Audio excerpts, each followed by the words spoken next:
Desde el radiante emblema que hoy representa la prestigiosa Universidad de Stanford hasta las imponentes mansiones que se erigen majestuosamente sobre la vasta llanura de Palo Alto, la familia Stanford ha sido, durante mucho tiempo, considerada la viva encarnación del aclamado sueño californiano. Este ideal evoca una conjunción perfecta de talento, visión y una generosidad sin límites. Sin embargo, bajo esa superficie brillante y cuidadosamente pulida, se esconde un intrincado laberinto de secretos que el paso implacable del tiempo, a pesar de sus esfuerzos, nunca ha logrado borrar por completo. La historia de esta influyente dinastía comienza con Amasa Leland Stanford, un modesto granjero oriundo de Nueva York que, con una ambición férrea y una visión audaz, se transformó en un formidable magnate del ferrocarril. Amasó una fortuna colosal que, en valores actuales, ascendería a casi $2.000 millones. Con este inmenso capital, él y su esposa, Jane Lathrop Stanford, erigieron una institución educativa de élite, bautizada en honor a su único y querido hijo, Leland Jr., quien falleció trágicamente a la edad de 15 años. Este acto, aparentemente de profunda compasión y altruismo, reforzó la imagen pública de una familia ejemplar. No obstante, bajo la majestuosidad de este legado educativo, acechan las sombras, la turbia mancha de las ganancias obtenidas del transporte de opio a través de sus rutas ferroviarias y marítimas, el sudor, el dolor y la vida misma de miles de trabajadores chinos brutalmente explotados en la construcción del ferrocarril a través de la escarpada Sierra Nevada, y el velo de muerte y misterio que envuelve las sospechosas circunstancias del fallecimiento de la propia Jane. Incluso en la actualidad, en medio de la perdurable confianza que irradia su influencia global, aún resuenan discretos susurros de intrigas, codicia desmedida y el alto precio inherente a la fama, desafiando el halo impoluto que la familia Stanford ostentó durante mucho tiempo en la historia estadounidense. *** De dinero nuevo a dinero viejo, la fortuna de Stanford ***. Para comprender la magnitud de su ascenso y el origen de su fortuna, imaginen por un momento estar de pie en un sendero azotado por el viento en la California del siglo XIX. El polvo se arremolinaba constantemente a su alrededor, mientras el lejano y monótono sonido de los picos y el retumbar incesante de las ruedas de los carromatos llenaban el aire. Aquella era una tierra forjada por la ambición desmedida, donde los soñadores, con la mirada fija en la promesa de la riqueza, perseguían el oro con fervor, y visionarios como Leland Stanford construían imperios con rieles de hierro y una determinación inquebrantable. Su historia no se limita a la mera acumulación de riquezas, es un relato fascinante sobre cómo logró transformar el dinero nuevo, ese capital bruto, sin pulir, surgido del explosivo auge industrial de Estados Unidos, en un legado perdurable que, aún hoy, sigue marcando el rumbo del mundo. Desde los venerados pasillos de la Universidad de Stanford, símbolo de excelencia académica, hasta los vastos ferrocarriles que, aún hoy, conectan el lejano oeste con el resto del país, el viaje de Leland es una saga de triunfo, controversia y secretos tan oscuros que podrían competir sin dificultad con cualquier *thriller cinematográfico. Así que, pónganse cómodos, porque estamos a punto de desentrañar la intrincada fortuna de Stanford, una historia repleta de momentos brillantes, oscuros abismos y datos nuevos, desenterrados del baúl de la historia, que los mantendrán completamente cautivados. Leland Stanford no tuvo la fortuna de nacer con una cuchara de oro en la boca, sus orígenes fueron considerablemente más humildes. Vino al mundo en 1824 en la pequeña localidad de Waterley, Nueva York, y creció en el seno de una familia que subsistía con un esfuerzo y una dedicación constantes. Su padre, Josiah Stanford, era un granjero con un notable talento para los negocios secundarios, administrando tabernas y posadas con el propósito de mantener a flote a la familia. Leland heredó ese espíritu emprendedor y, tras sumergirse en el estudio del derecho, estableció su propio despacho en Port Washington, Wisconsin, cuando apenas superaba los 20 años. Sin embargo, la tranquila vida del Medio Oeste no logró contener su ambición desbordante. Cuando la fiebre del oro estalló en California en 1849, Leland se contagió de su efervescencia, pero con una visión más estratégica. No buscó el oro directamente, sino que optó por la jugada más inteligente: vender las herramientas y provisiones necesarias a todos aquellos que sí lo hacían. Empacó sus pertenencias con determinación, llegó a Sacramento y abrió una tienda general, cuidadosamente abastecida con picos, palas y todo tipo de provisiones esenciales para los mineros que trabajaban hasta el agotamiento. Para 1852, su tienda se había convertido en un punto neurálgico de la floreciente economía fronteriza de California, y Leland estaba amasando una considerable fortuna mientras otros apostaban al azar en busca de efímeras pepitas de oro. Fue un movimiento magistral, que demostró su habilidad innata para detectar oportunidades lucrativas en medio del caos, una característica que, sin duda, definiría todo su legado. Pero la fiebre del oro fue apenas el preludio de su verdadera jugada maestra. Esta se materializó en 1861, cuando Leland se unió a 3 pesos pesados de Sacramento, Collis Huntington, Mark Hopkins y Charles Cracker. Juntos, fundaron el Central Pacific Railroad. Este proyecto no era un mero pasatiempo ni una aventura empresarial menor, representaba una apuesta monumental por el futuro de Estados Unidos. El gobierno federal, urgido por conectar el país en plena guerra civil, les confió la titánica tarea de construir la mitad occidental del ferrocarril transcontinental. Imaginen la magnitud del desafío: abrir túneles a través del inexpugnable granito de la Sierra Nevada, tender vías a través de desiertos ardientes e implacables, todo mientras corrían incansablemente contra el reloj y competían ferozmente con otras compañías ferroviarias que buscaban el mismo objetivo. Lo que estaba en juego era inmenso, pero las ganancias prometidas también lo eran: generosas concesiones de tierras, lucrativos bonos del gobierno y la inigualable oportunidad de dejar una huella indeleble en la historia de la nación. Para el 10 de mayo de 1869, fecha en que se clavó el famoso Golden Spike en Promontory, Utah, uniendo simbólicamente el este y el oeste, el Central Pacific ya se había consolidado como un gigante industrial indiscutible. El imperio de Leland Stanford no se detuvo ahí, se expandió para incluir el Southern Pacific Railroad, que llegó a dominar la economía de California, y la Occidental and Oriental Steamship Company, que conectaba de manera crucial el ferrocarril con el comercio global a través del vasto Océano Pacífico. El historiador Richard White, en su influyente obra Railroad y describe al Central Pacific no solo como un negocio, sino como una formidable máquina política. Sus operadores cabildeaban incansablemente para obtener favores legislativos, manipulaban leyes a su conveniencia y, en el proceso, transformaron a Leland Stanford en un verdadero capo de la Edad Dorada. Su fortuna creció exponencialmente, pero era un dinero nuevo, aún crudo y sin pulir, comparable al imperio del coque de Henry Clafric o a la naciente y colosal dinastía petrolera de John D. Rockefeller. En esta era de ostentación y rápido ascenso, la nueva riqueza era, sin duda, un símbolo de audacia y esfuerzo, pero también acarreaba sus propias complicaciones y estigmas sociales. Las viejas y establecidas dinastías, como los Astor, los Vanderbilt o los Morgan, miraban con un desdén apenas disimulado a estos recién llegados como Leland, cuya fortuna se había forjado con el sudor del trabajo fronterizo y los agresivos negocios ferroviarios. La élite tradicional se percibía a sí misma como la guardiana culta de la riqueza y la tradición, mientras que hombres como Stanford eran vistos meramente como ambiciosos advenedizos, carentes del refinamiento y la historia de las grandes familias de antaño. Entonces, ¿cómo se despoja uno de ese estigma y se une a las filas de los intocables? La estrategia consistía en jugar a largo plazo, tejiendo la riqueza en el mismo tejido de la sociedad a través de la filantropía, el patrocinio cultural, la influencia política y la adquisición de bienes raíces que gritaban permanencia y estatus. Leland Stanford y su esposa, Jane Lathrop Stanford, no solo participaron en este juego, reescribieron por completo sus reglas, sentando un precedente para las futuras generaciones de nuevos ricos. Comencemos con su movimiento más trascendental y conmovedor, la filantropía. En 1884, una tragedia los golpeó devastadoramente cuando su único hijo, Leland Stanford Jr., falleció de fiebre tifoidea a la temprana edad de 15 años mientras viajaba por Italia. Destrozados por el dolor y sumidos en el luto, los Stanford canalizaron su sufrimiento hacia una visión que los trascendería, la educación. En 1885, fundaron la Universidad de Stanford, invirtiendo la asombrosa suma de $40 millones en su creación, una cantidad que hoy equivaldría a aproximadamente $1.2 mil millones, demostrando una generosidad sin precedentes. Este acto no era simplemente caridad, era una audaz declaración de intenciones, una iniciativa que rivalizaba en magnitud con la vasta red de bibliotecas públicas de Andrew Carnegie o las magnánimas donaciones de Cornelius Vanderbilt, ambos pilares de la filantropía en su época.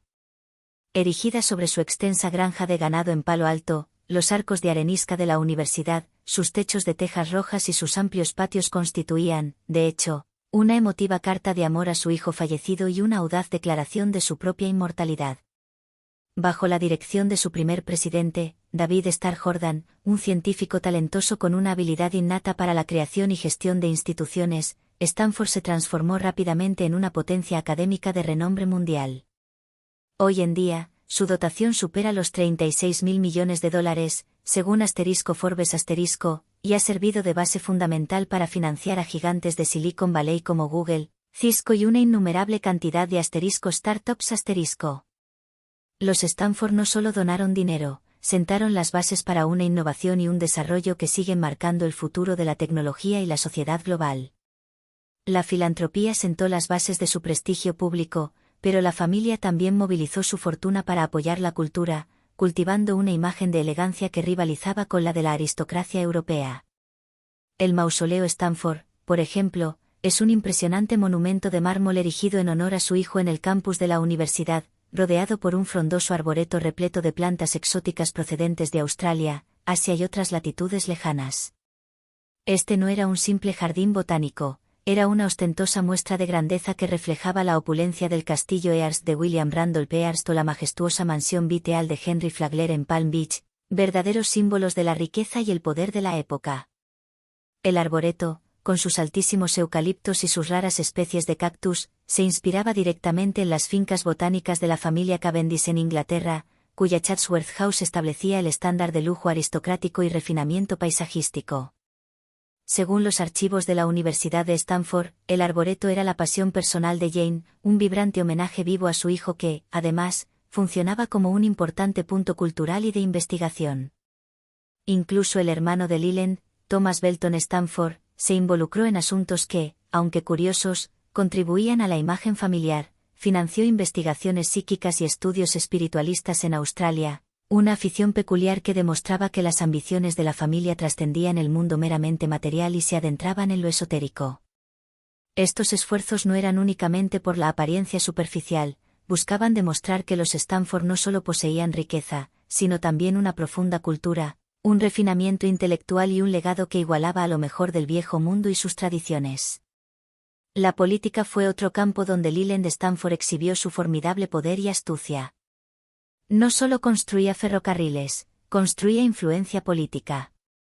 En 1862, en pleno apogeo de la Guerra Civil estadounidense, ascendió a ser el 8º gobernador de California, un republicano que abogaba firmemente por políticas pro ferrocarril y una lealtad inquebrantable a la Unión. Su mandato de un año sirvió como un trampolín estratégico para cimentar una influencia aún mayor en la escena nacional. Para 1885, ya se había convertido en senador de los Estados Unidos, un cargo que ocupó hasta su fallecimiento en 1893. Su tiempo en Washington no se centró en la aprobación de leyes de gran alcance nacional, su principal objetivo era proteger y expandir su vasto imperio ferroviario del creciente sentimiento antimonopolio que comenzaba a surgir. El Central Pacific y el Southern Pacific dependían críticamente de subsidios gubernamentales, generosas concesiones de tierras y políticas fiscales y regulatorias favorables. Y Leland era un experto consumado en la manipulación del sistema político para sus propios fines.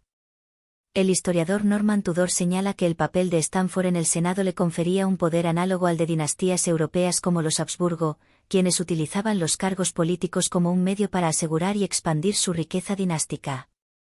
Pero sus maniobras, siempre orientadas a favorecer los intereses ferroviarios mientras esquivaba las reformas necesarias para el bien público, mantuvieron vivo el estigma del dinero nuevo y la percepción de ser un capitalista sin escrúpulos. Sus críticos lo veían como un magnate egocéntrico, impulsado puramente por el interés propio, y no como un estadista desinteresado que buscaba el bien común.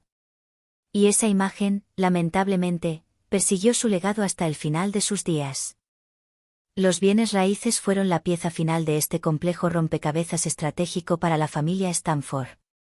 Y en este ámbito, los Stanford no se limitaron a comprar propiedades sin más, ellos crearon auténticos iconos territoriales. Su rancho Palo Alto, que abarcaba la asombrosa extensión de 8.180 acres, era mucho más que un simple campo de pastoreo, se convirtió en una cuna de caballos campeones de trote, una pasión que, a su vez, Representaba un símbolo de estatus y prestigio inigualables en la ostentosa Edad Dorada. Los caballos de Leland, como el legendario Electioneer, eran célebres por su velocidad y su linaje impecable, compitiendo con los pura sangre de la élite ecuestre de Kentucky. La granja también albergaba una bodega de vanguardia que producía vinos premiados, capaces de rivalizar con los prestigiosos caldos de Francia e Italia, lo que demostraba las ambiciones globales de los Stanford en el ámbito agrícola y comercial. En San Francisco, su mansión Nob Hill era una auténtica joya arquitectónica de la Edad Dorada, ubicada en lo alto de la ciudad con vistas panorámicas que proclamaban a los cuatro vientos: "Lo logramos". Diseñada con un trabajo de madera detallado y exquisitos vitrales, rivalizaba sin esfuerzo con los suntuosos palacios de la Quinta Avenida en Nueva York. También poseían una mansión señorial en Sacramento, que afianzaba su presencia en el corazón político de California. Estas no eran solo casas lujosas, eran activos estratégicos, comparables a las vastas propiedades de los Rothschild en Londres y París, que exhibían una riqueza inmensa y una influencia destinada a perdurar por generaciones. Según un artículo del San Francisco Chronicle de 1900, la mansión Nob Hill era el lugar de moda para la alta sociedad, albergando fiestas lujosas que atraían a la élite de la costa oeste, afianzando aún más el lugar de los Stanford en la cúspide de la alta sociedad. Pero, a pesar de todo su estilo y refinamiento superficial, los Stanford no pudieron escapar a las sombras que proyectaba su ascenso. El Central Pacific Railroad se construyó, en gran medida, gracias al esfuerzo y al sacrificio de miles de trabajadores chinos, más de 20.000, quienes laboraron en condiciones extremadamente duras, excavando túneles y tendiendo rieles a través de terrenos implacables. El historiador Gordon Chan, en su libro Ghosts of Gold Mountain calcula que cientos, quizás miles, murieron debido a accidentes, enfermedades o los inviernos crueles de la Sierra Nevada. Sus vitales aportes fueron, por mucho tiempo, borrados de la historia oficial. Las prácticas laborales de Leland Stanford causaron una indignación considerable, con críticos acusándolo de explotar sin piedad a los trabajadores mientras él acumulaba millones. Y luego estaban sus vínculos con el opio. A través de sus negocios de barcos de vapor y sus inversiones estratégicas, Leland estaba íntimamente vinculado al comercio de opio, un negocio lucrativo pero moralmente turbio, que se asociaba directamente con la adicción masiva y la explotación en China. Aunque no era un contrabandista en el sentido estricto, su nombre apareció en registros de envíos, según un documental de PBS de 2019, manchando su reputación. Estas polémicas, los abusos laborales y las innegables conexiones con el opio, se adhirieron a la familia como una lapa, resistiendo el paso del tiempo. Al igual que los escándalos éticos que rodearon las apropiaciones de tierras en Florida de Henry Flagler o las intrigas políticas de la dinastía Omeya, la fortuna de los Stanford era un monstruo enorme y multifacético. Más allá de los ferrocarriles, incluía tiendas de la fiebre del oro, la prestigiosa bodega de Palo Alto y una exitosa operación de caballos trotadores. La finca Palo Alto, por sí sola, valía millones, constituyendo un vasto imperio rural que demostraba la habilidad de Leland para diversificar sus inversiones. La dotación universitaria de $40 millones era la joya de la corona de su legado, asegurando que el nombre Stanford perdurara a través de las generaciones. A diferencia de los Vanderbilt, que dilapidaron gran parte de su fortuna en yates de lujo y mansiones ostentosas, los Stanford siguieron el ejemplo de Andrew Mellon, dando prioridad a la creación de fideicomisos y el apoyo a instituciones sobre el lujo pasajero y efímero. Pero la fortuna de los Stanford, a pesar de su magnitud, no era invulnerable. Cuando Leland falleció en 1893, estallaron intensas peleas legales. El gobierno de Estados Unidos demandó al Central Pacific por préstamos impagos, reclamando millones de dólares. Los acreedores se acercaron peligrosamente, y Jane, quien ahora estaba al mando del vasto imperio, enfrentó un verdadero asedio financiero. Vendió bienes personales, incluyendo valiosas joyas y acciones, para mantener a flote la incipiente universidad. Un informe del New York Times de 1905 le atribuye su tenacidad para salvar a Stanford, pero la lucha agotó sus recursos y, lamentablemente, también su salud. Comercio de opio a través de barcos de vapor, la sombra en el legado de Stanford Imagínense el vasto y enigmático Océano Pacífico a finales del siglo XIX. Las olas golpeaban rítmicamente el casco de un enorme barco de vapor, sus chimeneas exhalando densas columnas de humo mientras trazaba un camino constante desde las costas de China hasta la vibrante San Francisco. Esos no eran solo barcos de transporte, eran las arterias vitales de los imperios comerciales de la época. Y la Occidental and Oriental Steamship Company de Leland Stanford estaba moviendo algo mucho más oscuro que simples pasajeros o delicada seda, opio. Aunque el nombre de Stanford brilla con un halo de prestigio en el legado de los ferrocarriles y la renombrada Universidad de Stanford, existe un rincón oscuro en el origen de su fortuna, íntimamente ligado a uno de los negocios más sucios y moralmente cuestionables de la Edad Dorada. Esto no es ninguna teoría conspirativa descabellada, es un capítulo crudo y a menudo oculto donde las ganancias de una droga devastadora se disfrazaban hábilmente como ingresos de carga comunes para mantener intacta su impecable reputación pública. Así que, súbanse a bordo, porque vamos a adentrarnos en el turbio mundo de los barcos de opio de Stanford, desentrañando su papel crucial en la edificación de su imperio e incorporando detalles nuevos para contar una historia vívida y atrapante que conecta directamente con su ascenso meteórico, de un humilde soñador de la fiebre del oro a una leyenda americana. Vamos a establecer el escenario de esta controversial conexión. Para la década de 1870, Leland Stanford ya era una figura colosal en el panorama empresarial estadounidense. Su Central Pacific Railroad había logrado unir al país de costa a costa, y su Southern Pacific se estaba devorando la economía de California, estableciendo un monopolio virtual. Además, su creciente influencia política, primero como gobernador y luego como senador, lo había convertido en una fuerza imparable. Pero los ferrocarriles, por sí solos, no eran suficientes para saciar su ilimitada ambición. En 1874, lanzó la Occidental and Oriental Steamship Company, una audaz extensión de su influencia que se proyectaba por todo el Pacífico hasta China y Japón. Estos barcos, cruciales para el comercio y la inmigración, traían consigo a miles de inmigrantes asombrados, valiosas cargas de té, en secreto, opio, una droga que, aunque era legal en muchos lugares, acarreaba consigo una inmensa mancha moral. El opio no era solo un producto más, era una fuerza global devastadora que alimentaba la adicción en China y más allá, mientras engordaba obscenamente los bolsillos de aquellos que tenían el valor, o la falta de escrúpulos, de comerciar con él. Para Stanford, representaba una mina de oro, pero una mina intrínsecamente peligrosa para su imagen. Por ello, enterró las ganancias de este comercio ilícito en entradas vagas de sus libros contables, disfrazándolas hábilmente como ingresos de carga común, todo ello para proteger su cuidadosamente construida imagen de filántropo y político respetable. Esto no fue un acto solitario, otros magnates, como los de la influyente familia Delano, hicieron lo mismo, ocultando la riqueza del opio detrás de fachadas de negocios respetables para evitar el escrutinio público. ¿Por qué esconderlo? La respuesta era sencilla, el opio era un problema social de proporciones gigantescas. En China, había provocado una crisis humanitaria con millones de personas enganchadas y comunidades enteras colapsando bajo su influencia. Las potencias occidentales, de forma coercitiva, obligaron a China a aceptar el comercio de opio después de brutales guerras, pero las consecuencias éticas de este comercio eran innegables y desastrosas. En Estados Unidos, el opio alimentaba guaridas de adicción en lugares como el barrio chino de San Francisco, causando una creciente indignación pública a medida que la adicción se extendía por la sociedad. Stanford, con su prometedora carrera política y sus ambiciosos sueños de fundar una universidad, no podía permitirse estar ligado públicamente a un negocio tan tóxico y destructivo. Por lo tanto, actuó con astucia, permitiendo que sus barcos de vapor transportaran la mercancía mientras él mantenía sus manos limpias en los papeles, lejos del conocimiento público. San Francisco era un punto clave para el tráfico de opio, con miles de kilogramos de la sustancia pasando por sus muelles cada año. Los barcos de Stanford estaban, por lo tanto, en el centro de este lucrativo negocio, llevando consigo una carga que incluía esa droga pegajosa, adictiva y extremadamente rentable.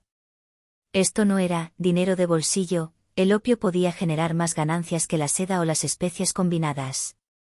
Y para un hombre que financiaba mansiones colosales y una universidad de élite, esos dólares eran cruciales para sus vastos planes. Vamos a desglosar cómo funcionaba todo. La Occidental and Oriental Steamship Company manejaba una flota de gigantes de hierro, barcos impresionantes como el *City of Pekin* y el *City of Tokyo*, que realizaban viajes regulares entre San Francisco y los principales puertos asiáticos. Estos barcos eran de última generación, equipados con lujosos camarotes para los pasajeros adinerados y bodegas enormes destinadas a la carga. El opio, que a menudo se presentaba en bloques densos parecidos al alquitrán, se metía en cajas que en los manifiestos aparecían discretamente como mercancía general o productos medicinales, con el fin de evitar cualquier sospecha o investigación. La aduana de San Francisco registraba estos envíos, pero los funcionarios, a menudo sobrecargados o con la vista gorda, casi nunca investigaban a fondo a menos que el contrabando fuera evidente y descarado. Las ganancias eran colosales, el opio podía dejar márgenes del 50% o más, convirtiéndolo en una pieza clave de los ingresos de los barcos de Stanford. Todo estaba perfectamente armado, sus barcos llegaban a puertos como Hong Kong, el epicentro del comercio de opio, y lo transportaban a San Francisco, donde la demanda era persistentemente alta. Era una máquina bien aceitada y eficientemente operada, y Stanford la mantenía funcionando en un discreto segundo plano dentro de su ya vasto imperio ferroviario. Demostrar la participación directa de Stanford no es una tarea fácil. Fue demasiado astuto para dejar pruebas claras y concluyentes en los registros públicos. Sin embargo, todas las piezas del rompecabezas encajan.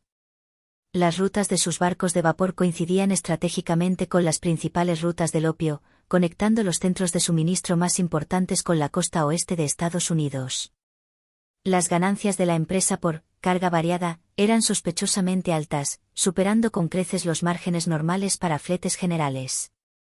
En la década de 1870, las compañías de barcos de vapor se enfrentaban a una competencia feroz y a una constante disminución de los precios de los pasajes. Por eso, productos de alto valor como el opio eran su salvavidas financiero, proporcionando el capital necesario para mantener la rentabilidad. Con la aduana ejerciendo un control laxo, los sobornos y los funcionarios sobrecargados eran una realidad común. Stanford tenía la tapadera perfecta. Y no estaba solo en este negocio turbio. La familia Cabot de Boston, por ejemplo, había amasado fortunas con el opio décadas antes, enviándolo desde Turquía a China.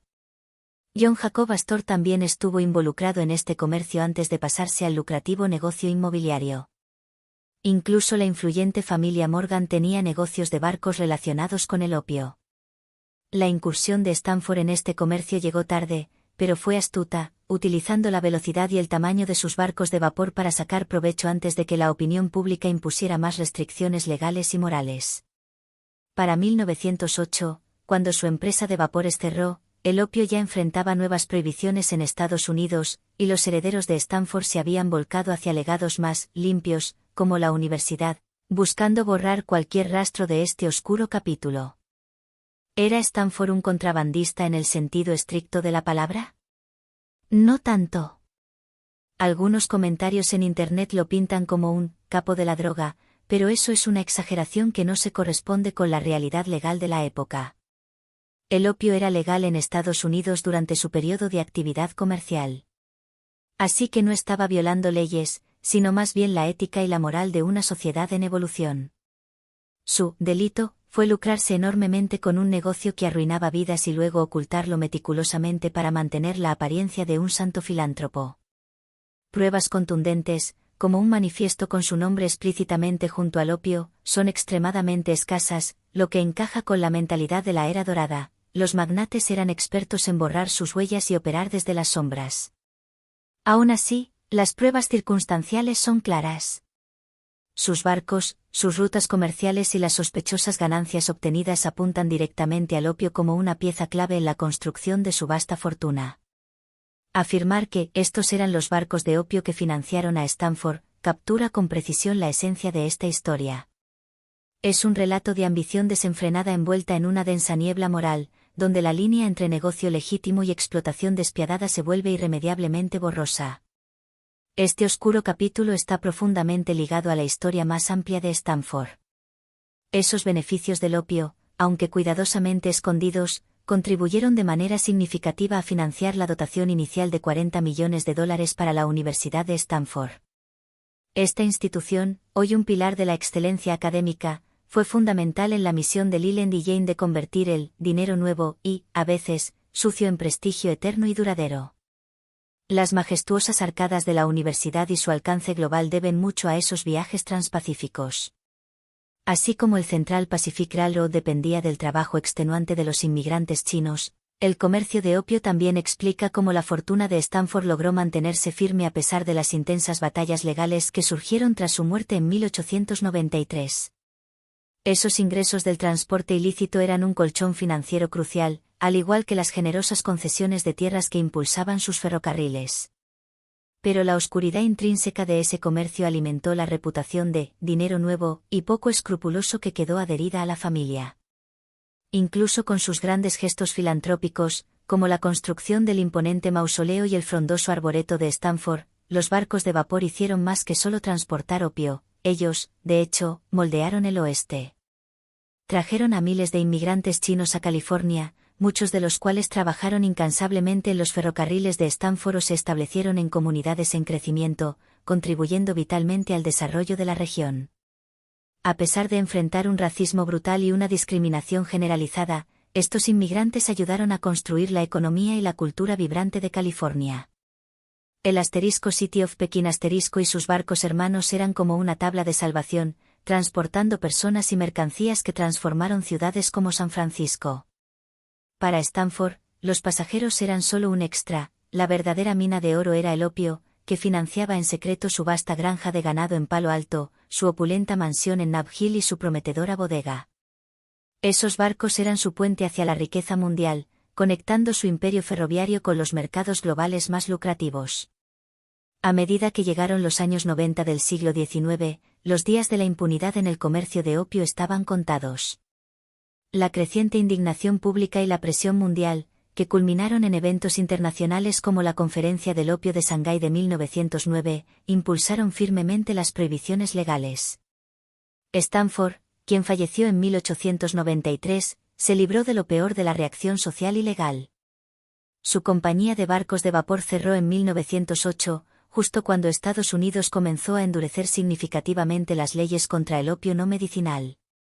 Jane Stanford, al mando del legado familiar tras la muerte de Leland, invirtió el resto de la fortuna en la universidad, sepultando las ganancias del opio bajo capas de filantropía y prestigio académico. Esa era la estrategia clásica de Stanford, utilizar dinero bruto, a veces sucio, para construir ferrocarriles, vastas propiedades y un inmenso poder, y luego pulirlo con la creación de instituciones perdurables que rivalizaban con las bibliotecas de Carnegie o los fideicomisos de Rockefeller. El negocio del opio fue una herramienta, desordenada pero innegablemente efectiva, en su meteórico ascenso de comerciantes de la fiebre del oro a la realeza americana. *** El supuesto asesinato de Jane Stanford ***. Imagínense una noche apacible y con luz de luna en Honolulu, en 1905, donde el aire está cargado con el dulzón aroma de flores tropicales y, quizás, también con el pesado aliento de los secretos. Jane Stanford, la férrea matriarca detrás de la creación y consolidación de la Universidad de Stanford, se desploma repentinamente en su habitación de hotel, su cuerpo convulsionando violentamente. El informe oficial de su muerte, emitido por las autoridades, declaró que la causa fue una insuficiencia cardíaca. Sin embargo, rápidamente comenzó a circular el rumor, como el humo que se esparce sin control, de que la verdadera causa fue un envenenamiento deliberado con estricnina, un acto brutal y premeditado. ¿Fue un trágico accidente o, por el contrario, Jane Stanford, una de las mujeres más poderosas e influyentes de Estados Unidos en su tiempo, fue realmente asesinada? Las sospechas comenzaron a apuntar hacia personajes inesperados, incluso a David Starr Jordan, el primer presidente de la universidad, y los rumores de un encubrimiento resonaron a lo largo de la historia, dejando una persistente sombra sobre su legado. Este episodio no es simplemente una nota al pie en la compleja historia de la familia Stanford que hemos estado investigando, es un misterio escalofriante que se entrelaza profundamente con el épico ascenso de Leland y Jane, de humildes soñadores de la fiebre del oro a titanes de la Edad Dorada. Así que, tomen una linterna, porque nos vamos a adentrar en las sombras que rodean la muerte de Jane, descubriendo detalles nuevos y conectando los puntos con el vasto legado de su familia, marcado por los ferrocarriles, los barcos de opio y una ambición imparable que no conocía límites. Esta es una historia que, sin duda, los mantendrá pegados al asiento. Jane Stanford no era una mujer común ni corriente. Para 1905, a sus 76 años, era una viuda formidable que manejaba con mano de hierro el inmenso imperio que ella y su esposo Leland habían construido. Su Central Pacific Railroad había transformado radicalmente el oeste americano.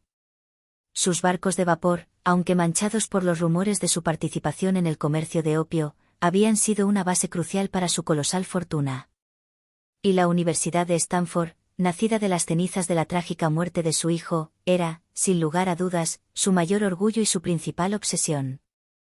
Jane no era solo una filántropa, era una fuerza imparable de la naturaleza, supervisando con minucioso detalle el crecimiento de la universidad con una visión que combinaba una educación práctica y un rigor moral inquebrantable. Después de la muerte de Leland en 1893, Jane enfrentó un aluvión de demandas y la presión de numerosos acreedores, llegando incluso a vender sus propias joyas personales para mantener a flote la recién fundada universidad, demostrando una resiliencia asombrosa. Sin embargo, su control férreo sobre la institución y su personalidad dominante le crearon enemigos poderosos, patronos, profesores e incluso David Starr Jordan, el brillante pero a veces difícil presidente que ella misma había contratado. Cuando Jane murió en Hawái, la versión oficial de su deceso no cuadraba con los hechos, y la persistente sombra del asesinato empañó, quizás para siempre, su ya controvertido legado. Volvamos al 28 de febrero de 1905. Jane Stanford se alojaba en el lujoso Hotel Moaña en Honolulu, un refugio de opulencia y tranquilidad, lejos de sus constantes disputas y responsabilidades en San Francisco. Había estado viajando, buscando un merecido descanso después de años de estrés y agotamiento. Pero, lamentablemente, los problemas la siguieron incluso allí. Esa noche, tomó un vaso de bicarbonato de sodio, un remedio común para la indigestión en aquella época. En cuestión de minutos, comenzó a sufrir convulsiones violentas, jadeando con dificultad, su cuerpo se ponía rígido, una señal inequívoca de envenenamiento por estricnina. La estricnina, un veneno utilizado comúnmente para ratas, es un asesino brutal que provoca espasmos musculares tan intensos que pueden llegar a romper huesos. Jane murió en cuestión de horas. La investigación del forense de Honolulu, realizada días después, confirmó de manera irrefutable la presencia de estricnina en su cuerpo. La conclusión oficial, sin embargo, fue envenenamiento accidental, una explicación que generó incredulidad de inmediato. Pero los detalles del suceso eran profundamente sospechosos. ¿Cómo es posible que una mujer como Jane, tan meticulosa en sus hábitos y siempre rodeada de personal de confianza, ingiriera accidentalmente una dosis letal de veneno tan potente? ¿Y por qué David Starr Jordan, quien ni siquiera se encontraba en Hawái en ese momento, fue tan inusualmente rápido en declarar públicamente que su muerte había sido natural? La sospecha, de hecho, comenzó a circular de inmediato, casi al mismo tiempo que la noticia de su fallecimiento. El personal de Jane reportó un incidente anterior ocurrido apenas unas semanas antes en San Francisco, el 14 de enero de 1905. En aquella ocasión, ella tomó un sorbo de agua y lo escupió de inmediato, afirmando que tenía un sabor amargo. Más tarde, se encontró estricnina en el agua, aunque nadie fue acusado formalmente. Jane se puso comprensiblemente nerviosa, despidió a una criada que sospechaba, Berta, pero extrañamente la mantuvo como secretaria personal, un movimiento inusual que avivó aún más los chismorreos y las especulaciones. El incidente en Honolulu se sintió, por lo tanto, como un segundo intento de asesinato, y las similitudes eran inquietantes. Ambos involucraban estricnina y ambos ocurrieron bajo la supervisión de su propio equipo de confianza. Según un artículo de la revista de Stanford de 2003, historiadores como Robert Cutler sostienen firmemente que la muerte de Jane en Honolulu no fue un accidente. Cutler señala los frecuentes y acalorados enfrentamientos de Jane con Jordan, quien se sentía agobiado por el control férreo y omnipresente de Jane sobre la universidad. Jordan anhelaba una mayor libertad académica, mientras que Jane exigía mantener un control absoluto, incluso inmiscuyéndose en la contratación de profesores y en el contenido de los cursos. Su disputa era pública y notoria, y la inusual prisa de Jordan por descartar cualquier posibilidad de un acto criminal antes de que se publicara el informe del forense, levantó automáticamente sospechas. Él envió mensajes a los periódicos de California, asegurando que Jane había muerto de un fallo cardíaco, una versión que la autopsia posterior desmintió categóricamente. ¿Estaba protegiendo la reputación de la universidad o había algo más personal y oscuro detrás de su premura? Para entender mejor la complejidad de esta situación, es crucial analizar a los personajes involucrados. David Starr Jordan era, sin duda, una estrella rutilante en el mundo académico, un renombrado experto en peces que se transformó en un hábil administrador y que, desde la apertura de Stanford en 1891, había logrado convertirla en una potencia educativa. Sin embargo, Jordan también poseía un lado oscuro, era un ferviente defensor de la eugenesia y promovió ideas que, con el tiempo, mancharían su legado, según un informe de Stanford de 2020. Sus peleas con Jane no eran solo de índole laboral o administrativa, ella lo había amenazado con despedirlo debido a sus disputas, incluyendo su intento de secularizar la universidad, algo que chocaba frontalmente con la visión moral y religiosa de Jane. La muerte de Jane, por lo tanto, podría haber significado para Jordan una mayor autonomía y libertad en la gestión de la institución. Luego estaba Berta Berne, la secretaria leal pero enigmática de Jane. Berne estuvo presente en ambos incidentes de envenenamiento, pero Jane nunca rompió del todo con ella, lo que sugiere una profunda confianza o, quizás, un miedo subyacente.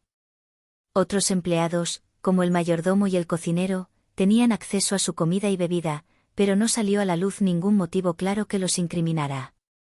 La policía de Honolulu investigó el caso, pero se topó con callejones sin salida, los testigos eran vagos y las pruebas escasas. Un informe del San Francisco Chronicle de 1905 señalaba la frustración del forense, la estricnina se conseguía fácilmente, pero rastrearla hasta un asesino era casi imposible sin más indicios. Lo que realmente dota de intriga a este asunto es la tapadera que se tejió.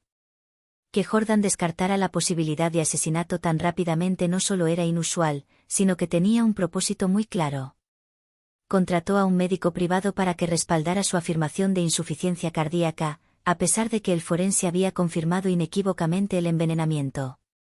La correspondencia de Jordan, archivada en Stanford, revela cómo él instaba a los fideicomisarios a minimizar el escándalo para proteger la incipiente reputación de la universidad. Esto no era, de ninguna manera, una práctica nueva en la Edad Dorada. Los magnates y las élites de la época a menudo enterraban verdades incómodas con gran habilidad para proteger sus intereses.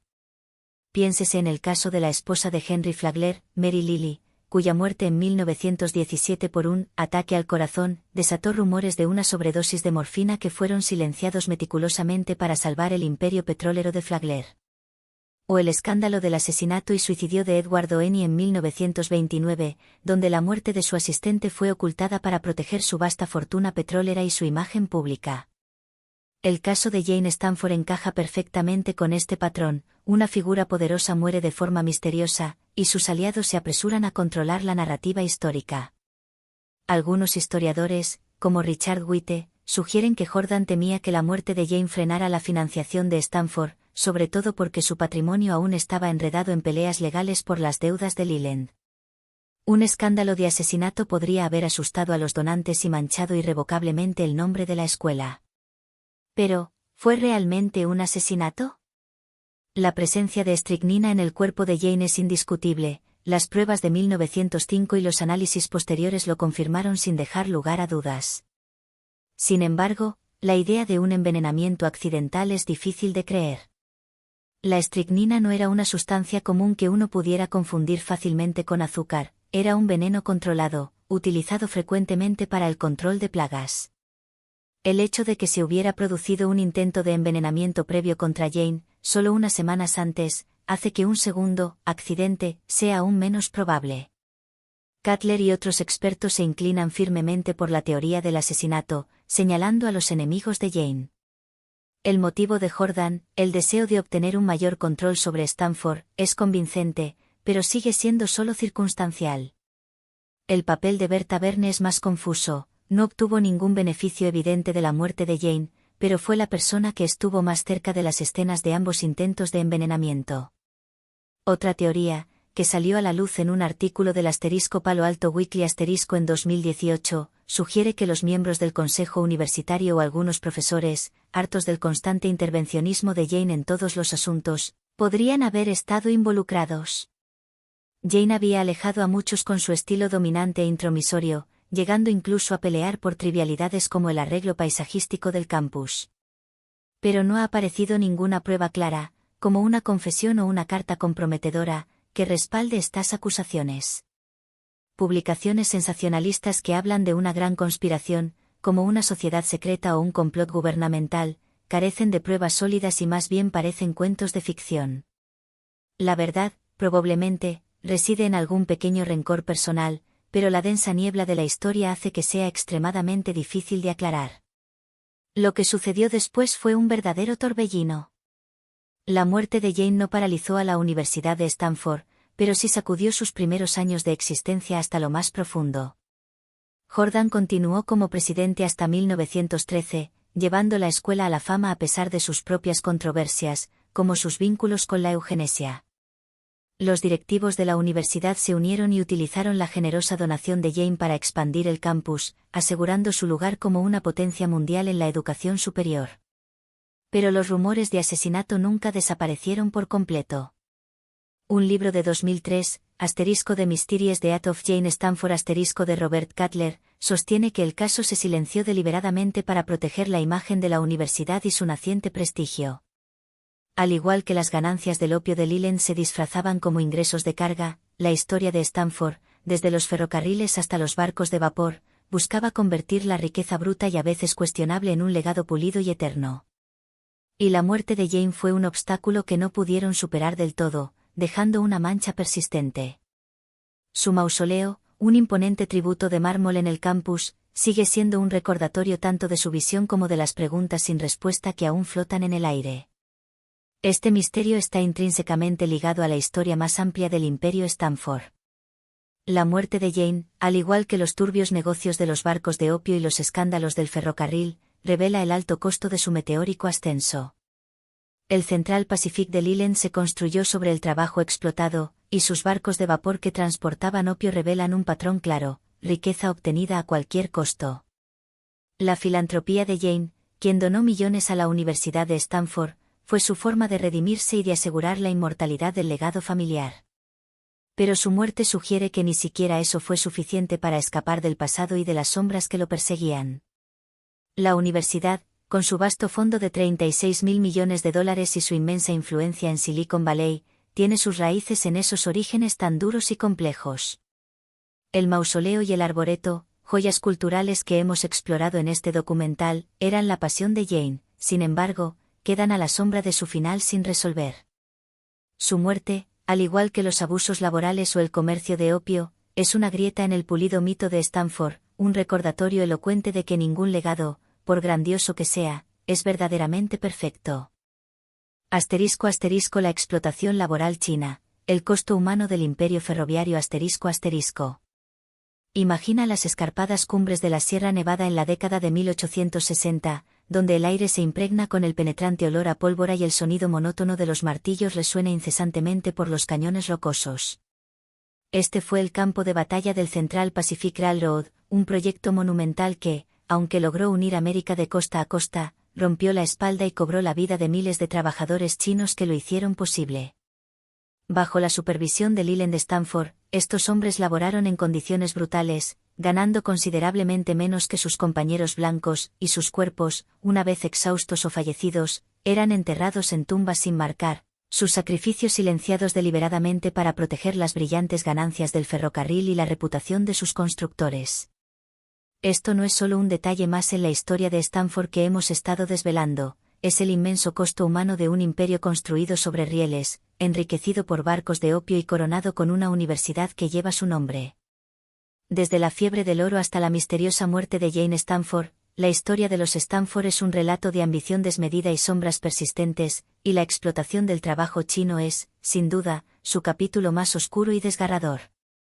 Así que, prepárense, porque vamos a adentrarnos en el corazón de esta tragedia, aportando detalles nuevos y dolorosamente reales para honrar la memoria de los trabajadores que murieron por los rieles de Stanford y conectándolo con el complejo legado de una familia que, para bien o para mal, remodeló América.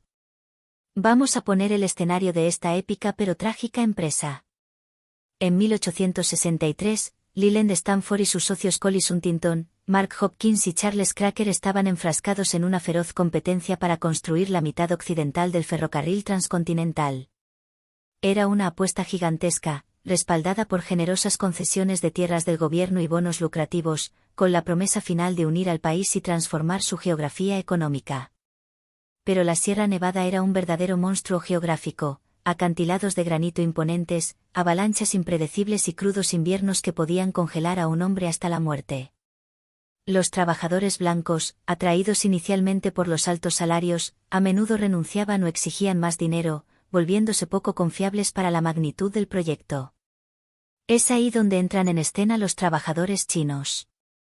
Comenzando con un pequeño grupo en 1864, la Central Pacific contrató rápidamente a miles de inmigrantes chinos, muchos de ellos huyendo de la pobreza extrema y los conflictos en la provincia de Guangdong.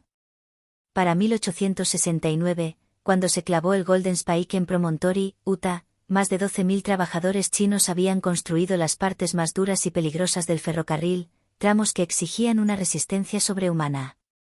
Ellos fueron la base silenciosa del triunfo de Stanford. Pero pagaron un precio terrible: sueldos bajos, condiciones de trabajo mortales y un legado de olvido sistemático.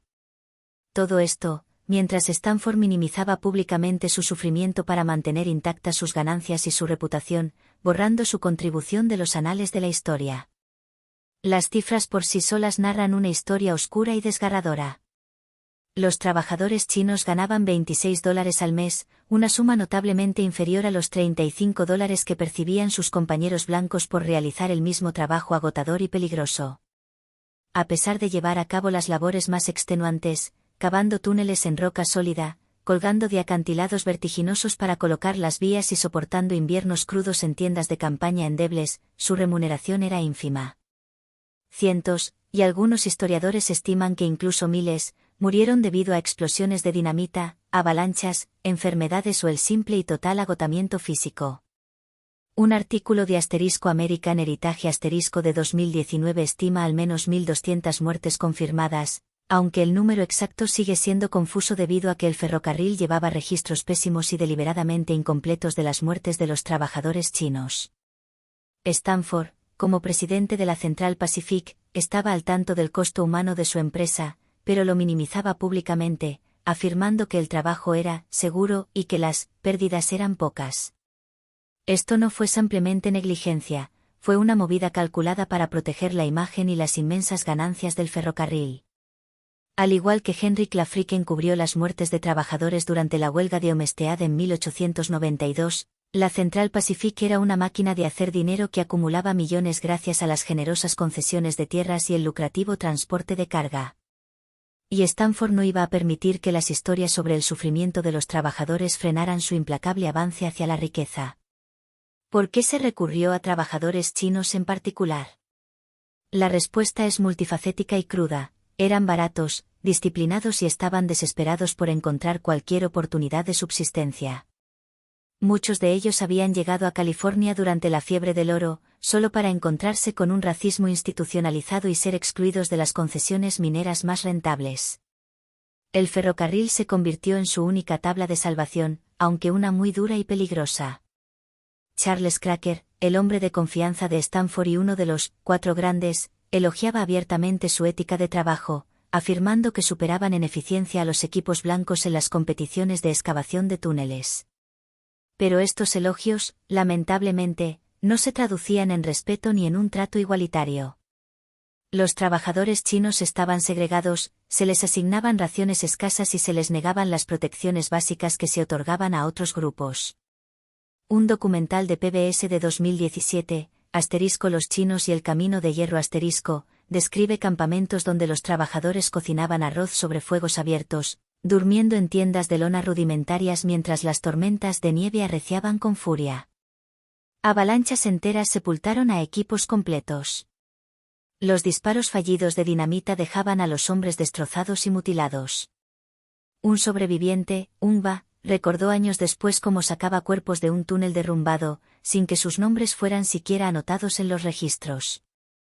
El silencio de Stanford sobre estas tragedias era ensordecedor. Él cosechaba las ganancias mientras los trabajadores pagaban el precio más alto.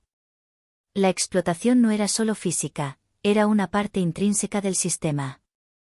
La Ley del Ferrocarril del Pacífico de 1862, que financió en gran parte al Central Pacific, no protegía adecuadamente a los trabajadores, dejando a Stanford y sus socios con la libertad de imponer sus propias reglas laborales y salariales. Además, el sentimiento antichino estaba generalizado en la sociedad estadounidense de la época.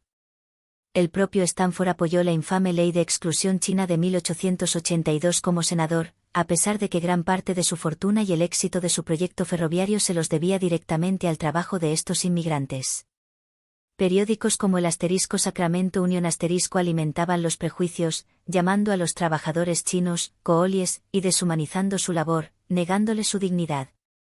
Pero estos hombres eran, de hecho, ingenieros, albañiles y obreros calificados que construyeron puentes y túneles que aún hoy, un siglo y medio después, siguen en pie, desafiando el paso del tiempo. Una exhibición de la Universidad de Stanford en 2020, dedicada a los trabajadores chinos del ferrocarril en Norteamérica, les reconoce innovaciones cruciales, como el uso de cestas tejidas para transportar escombros, una técnica que el capataz blanco inicialmente se burlaba, pero que luego terminó adoptando por su eficiencia. Su ingenio fue clave para el éxito del proyecto, pero las nóminas de Stanford, de las que apenas quedan algunas copias en la biblioteca Huntington, muestran que les pagaban significativamente menos por ello. Vamos a enfocarnos en el desgarrador costo humano de esta empresa. Los túneles de la sierra, como el imponente túnel Summit de 1659 pies, eran un verdadero infierno terrenal.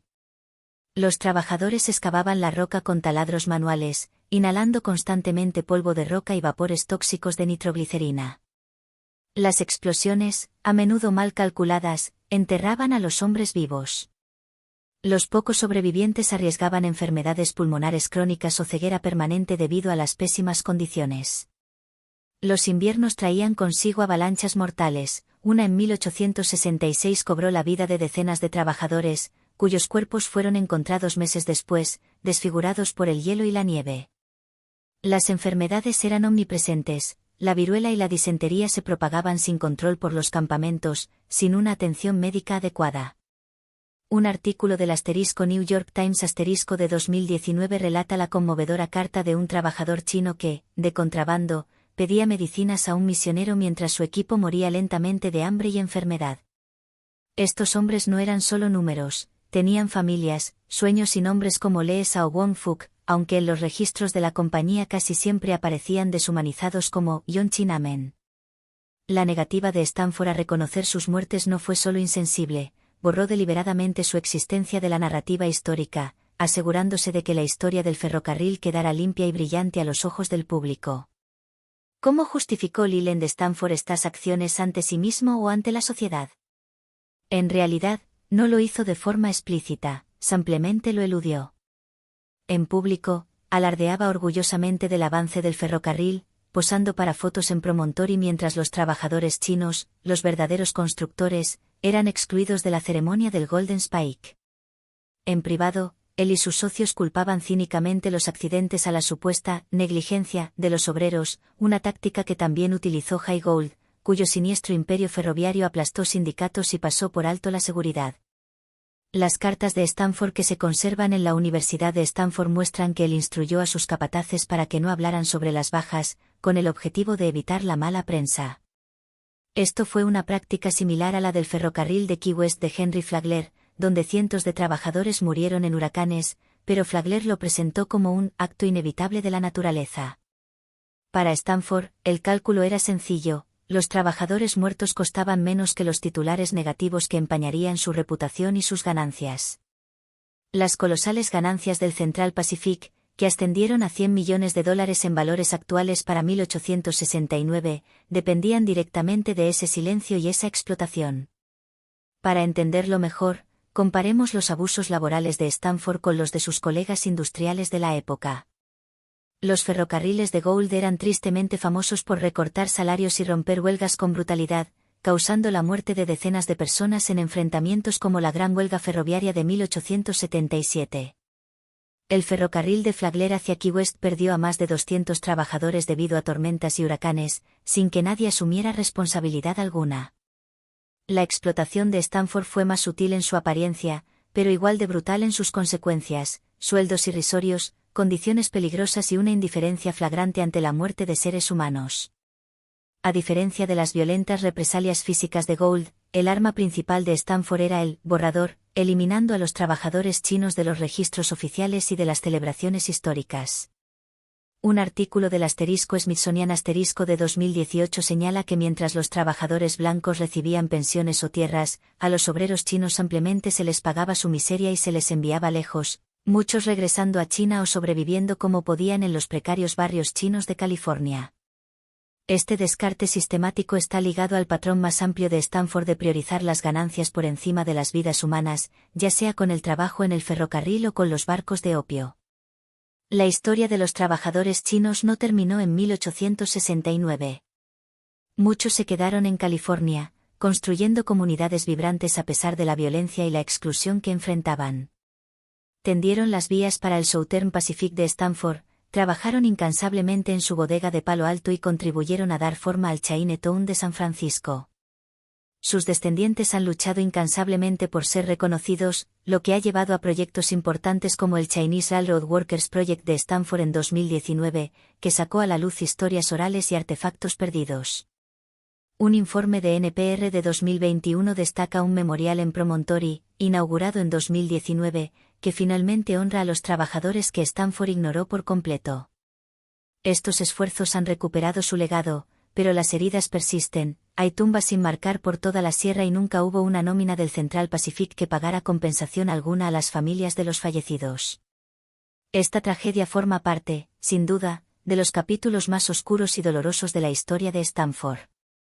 Las ganancias del Pacífico Central, obtenidas gracias al trabajo extenuante de los inmigrantes chinos, financiaron una parte crucial del fondo inicial de $40 millones de la Universidad de Stanford. Así como los barcos de opio engrosaron la fortuna de Leland, los majestuosos arcos de arenisca de la universidad y su influencia mundial se sostienen, en parte, sobre esos sacrificios. Sin embargo, las primeras historias oficiales borraron a estos trabajadores, al igual que el misterio del supuesto asesinato de Jane Stanford fue silenciado.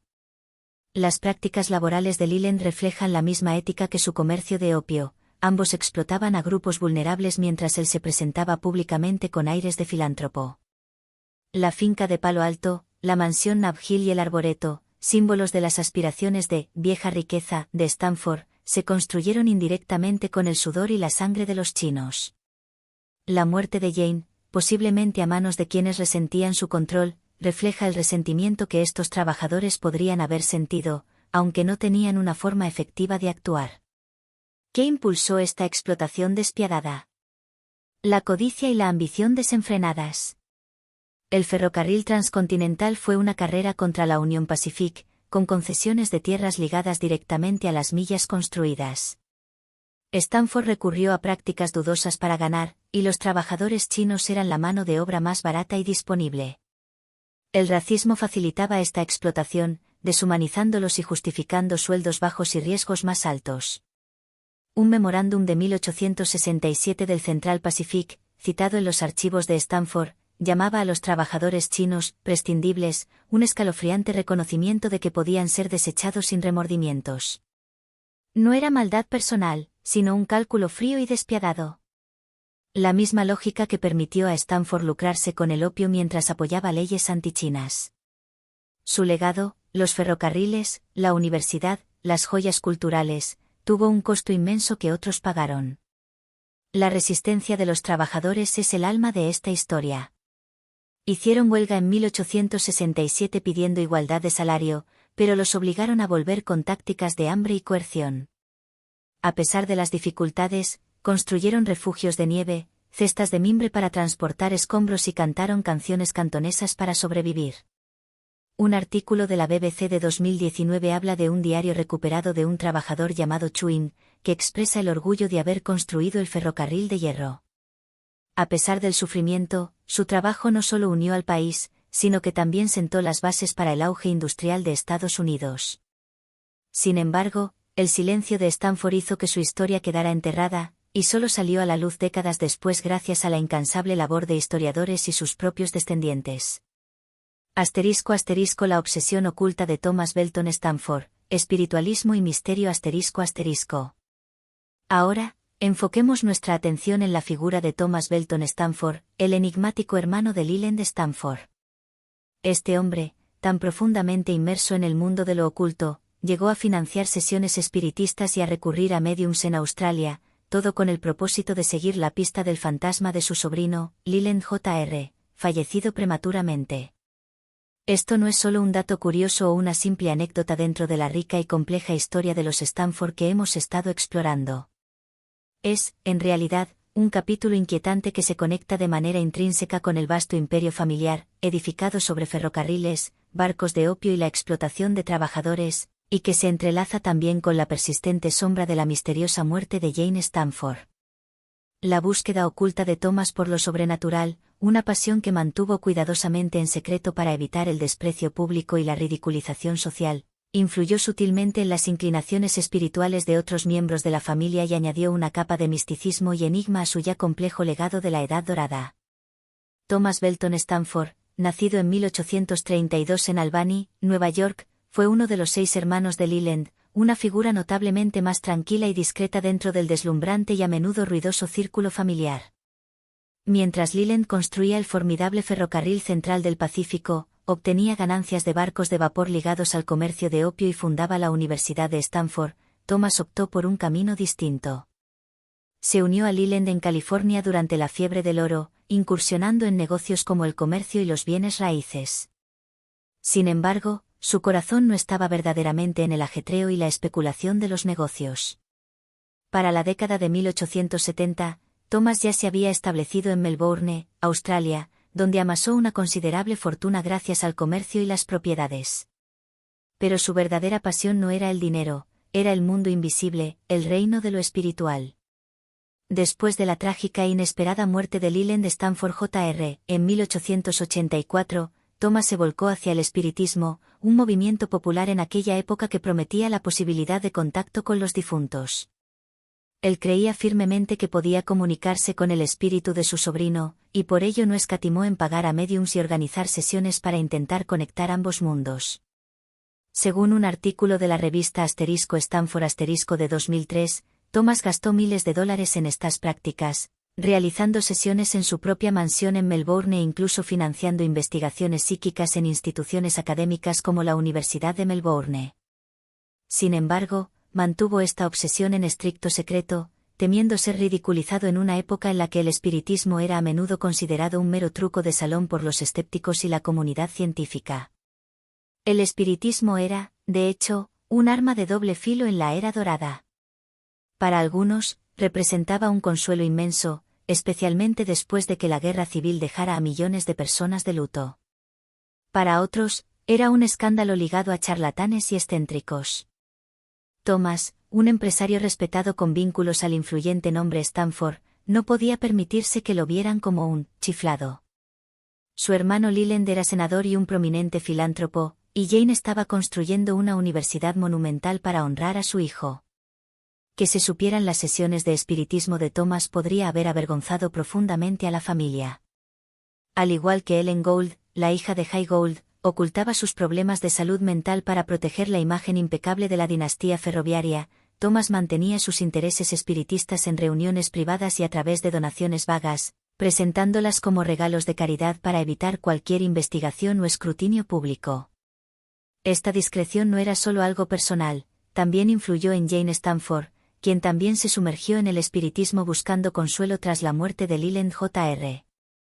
Su creencia compartida en la vida después de la muerte, aunque oculta, marcó el legado de la familia, añadiendo un toque místico y enigmático a su ya compleja historia de ferrocarriles y riquezas. Para entender la profunda obsesión de Thomas, es esencial adentrarse en el encanto que ejercía el espiritualismo en el siglo XIX. Surgido en la década de 1840 con las famosas hermanas Fox de Nueva York, célebres por sus supuestas conexiones con el mundo de los espíritus, el espiritualismo se popularizó rápidamente en América y Europa, prometiendo un contacto directo con los muertos a través de médiums, sesiones espiritistas y fenómenos inexplicables como el movimiento de mesas. Para la década de 1880, ya había llegado a Australia, donde Thomas entró en contacto con él. La muerte de Leland Jr., de solo 15 años, por fiebre tifoidea en Italia, destrozó emocionalmente a la familia Stamford. Thomas, quien no tenía hijos propios y estaba profundamente unido a su sobrino, quedó devastado. Las sesiones de espiritismo le ofrecían una esperanza consoladora, una oportunidad de escuchar la voz de Leland Jr. o de sentir su presencia de alguna manera. Un artículo de 2018 en *The Conversation* señala que el espiritismo prosperó entre la élite colonial de Australia, con figuras prominentes como Alfred Deakin, un futuro primer ministro, asistiendo a sesiones. Thomas encajaba perfectamente en ese perfil, organizando sesiones con médiums como la señora Annie Bright, una espiritualista muy conocida de Melbourne, en la intimidad de su casa. Él creía firmemente que esas sesiones lo conectaban con Leland Jr., y registraba los mensajes sobre la vida después de la muerte de su sobrino en diarios detallados, algunos de los cuales aún se conservan en la Biblioteca Estatal de Victoria. ¿Cómo eran esas sesiones? Imaginen una habitación a oscuras, una mesa redonda cubierta de terciopelo y un médium en trance que afirmaba canalizar espíritus. Los participantes, incluido Thomas, podían oír golpes inexplicables, ver objetos moverse o sentir corrientes de aire frío, supuestas señales de los difuntos. Los médiums a menudo producían escrituras automáticas o voces habladas, transmitiendo mensajes de Leland Jr. sobre la paz o consejos vitales.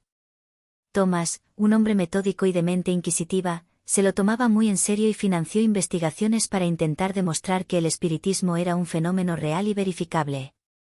En 1916, donó la considerable suma de $50.000, que hoy equivaldrían a más de $1 millón, a la Universidad de Melbourne para financiar estudios psíquicos, creando la beca Thomas Belton Stamford.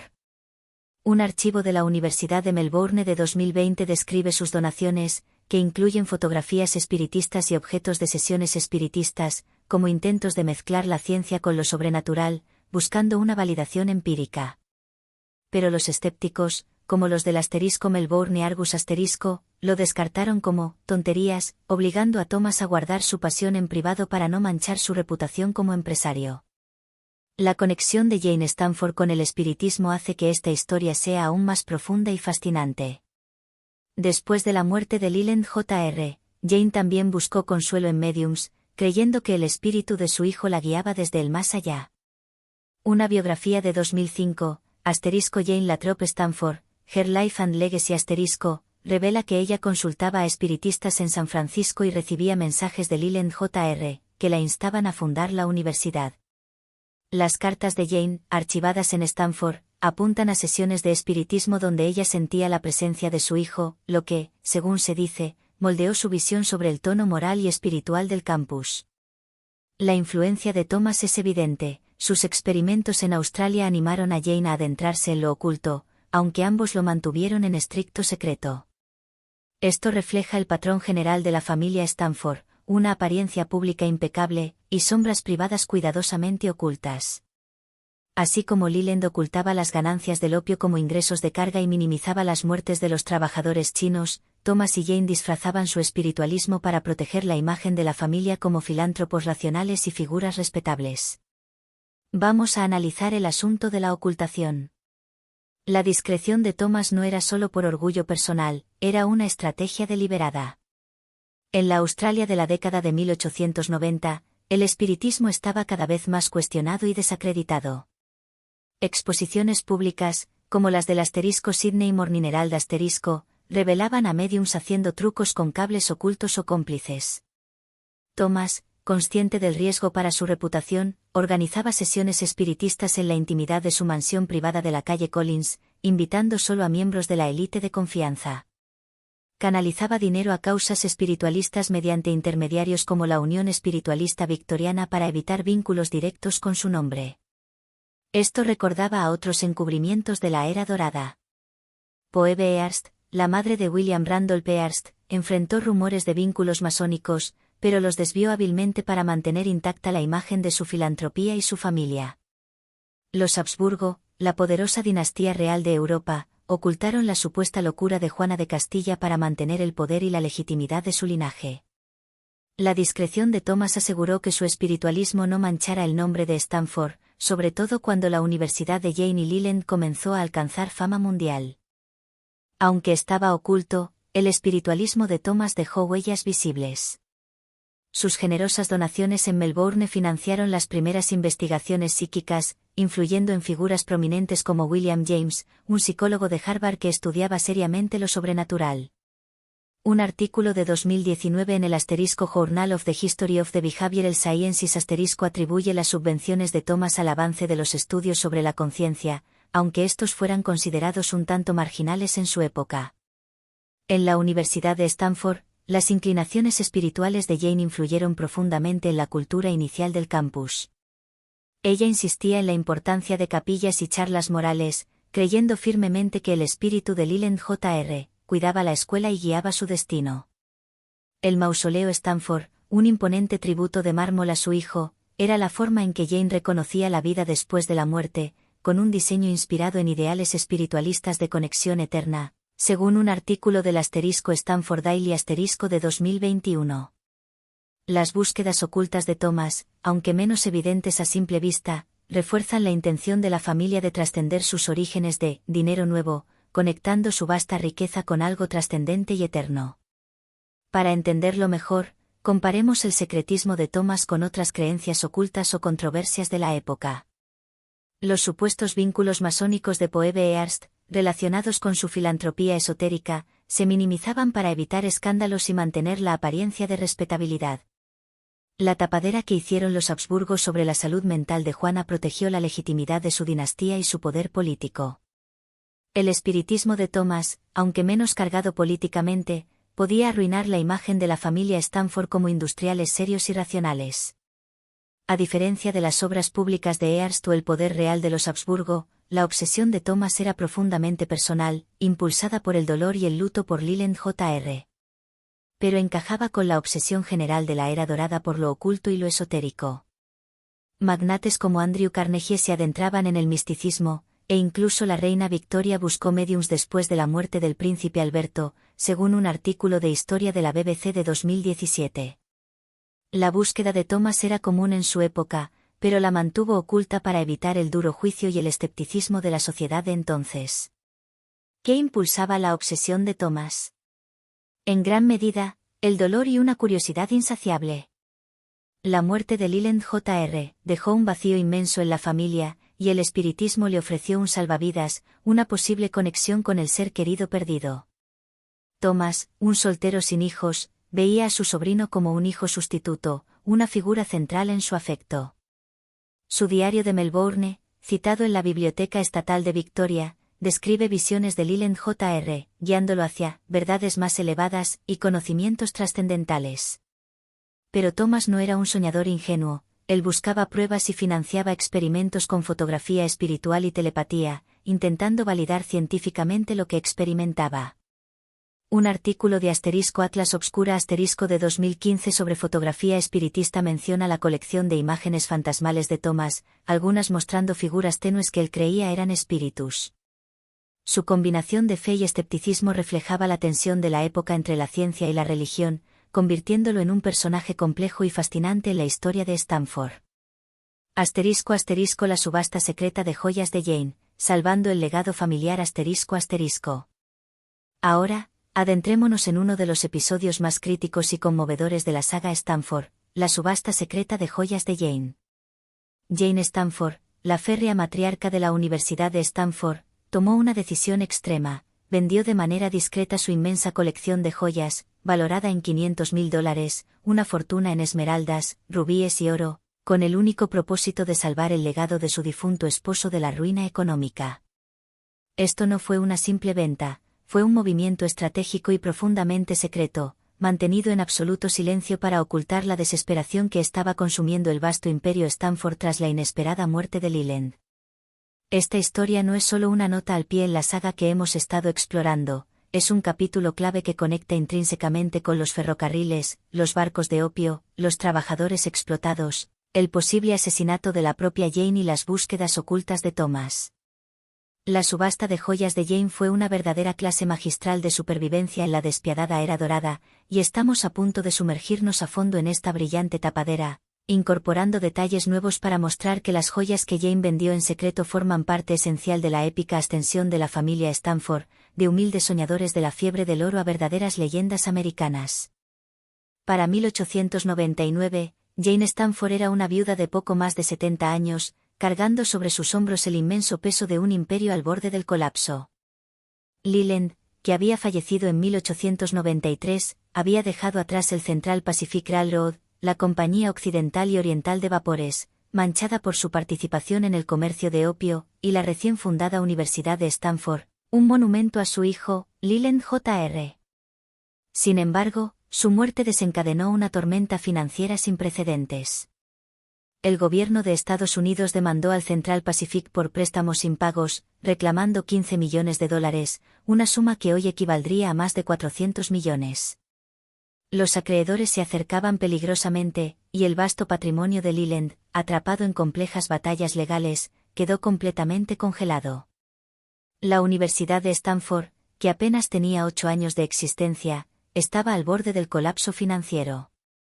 Sin fondos para pagar los sueldos de sus profesores o para continuar con las obras de construcción y expansión, Jane, profundamente dedicada al memorial de su hijo, tuvo que enfrentar una decisión extraordinariamente dura: dejar que la universidad se hundiera en el olvido o encontrar la manera de mantenerla a flote a cualquier costo. Su solución fue subastar su colección personal de joyas, valorada en $500.000, aproximadamente 15 millones en dólares actuales. Según la historia de la Universidad de Stanford escrita por Edith Mirrielees, Jane vendió estas joyas en 1899, pero lo hizo en el más absoluto silencio, evitando cualquier tipo de publicidad para no parecer una viuda desesperada y arruinada. Este acto no fue algo trivial en una época donde los periódicos se devoraban los escándalos de la era dorada, y reflejaba las discretas ventas de arte de William Randolph Hearst durante la Gran Depresión para mantener a flote su vasto imperio mediático. ¿Por qué tanto secreto en torno a esta venta? La imagen pública de Jane lo era todo para la familia. Los Stanford habían pasado décadas convirtiendo su dinero nuevo en el prestigio y la legitimidad del dinero viejo, a través de la filantropía, ejemplificada por la universidad, la creación de joyas culturales como el mausoleo de Stanford, y el poder político obtenido gracias a los años de Leland en el Senado. Aceptar públicamente los problemas económicos podría haber arruinado esa imagen cuidadosamente construida, haciendo que Jane pareciera una viuda en apuros en lugar de una visionaria filántropa. Las subastas públicas de bienes personales se consideraban un signo de vergüenza y fracaso social en esa época. Piénsese en Georgiana Cavendish, duquesa de Devonshire, cuya enorme deuda por apuestas en el siglo XVIII la obligó a vender secretamente objetos de valor para salvar Chatsworth, la finca familiar, o en los supuestos líos de Andrew Mellon con criptomonedas para evadir impuestos en los años 30, aunque estos últimos nunca fueron probados. Jane, consciente de lo mucho que había en juego para el legado familiar, organizó la venta con una precisión quirúrgica, utilizando intermediarios de confianza para asegurarse de que su nombre no apareciera en los titulares. No se trataba solo de orgullo, era una cuestión de supervivencia, de asegurar el futuro de la universidad y de mantener intacto el brillo del legado Stanford. ¿Qué había en esa colección de joyas?